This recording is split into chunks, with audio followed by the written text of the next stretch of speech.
I'm reviewing the diary of a CEO's stock expert. Becoming rich is simple, but you won't do it, where Felix argues for index funds and disciplined behavior. And the video itself keeps making wealth look less simple than that title suggests. When Felix says investing has been solved with index funds, he's making a much stronger point than most finance influencers do.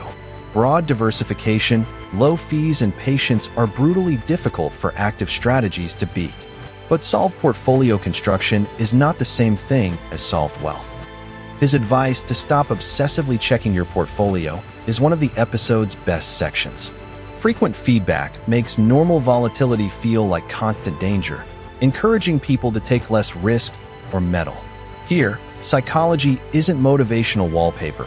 It actually explains investor behavior. Then comes the claim that young people may be saving too much. There's legitimate life cycle logic here. Consume more when income is low and invest in earning power. But that depends on future income rising and financial shocks being survivable. An emergency fund isn't inefficient when your life is unstable.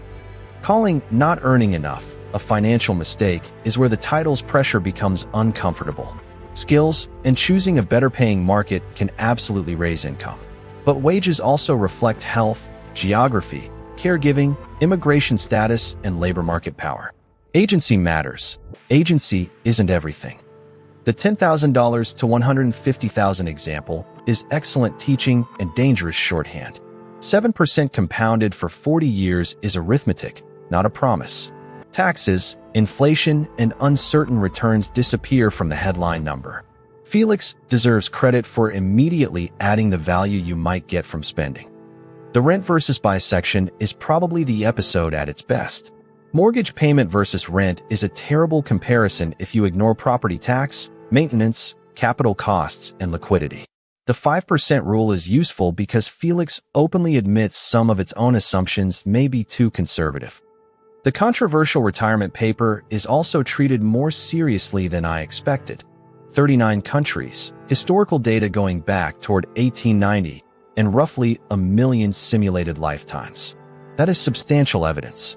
Still, simulations inherit assumptions about history, utility, and what an optimal retirement outcome even means.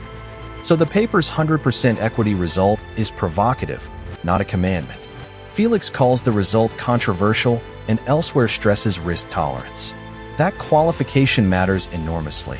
A portfolio with superior expected outcomes on paper can become disastrous for someone who panics and sells during a deep drawdown. His attack on thematic ETFs is much harder to argue with. By the time AI, clean energy, or electric vehicles become an investable story everyone wants, enthusiasm can already be embedded in prices.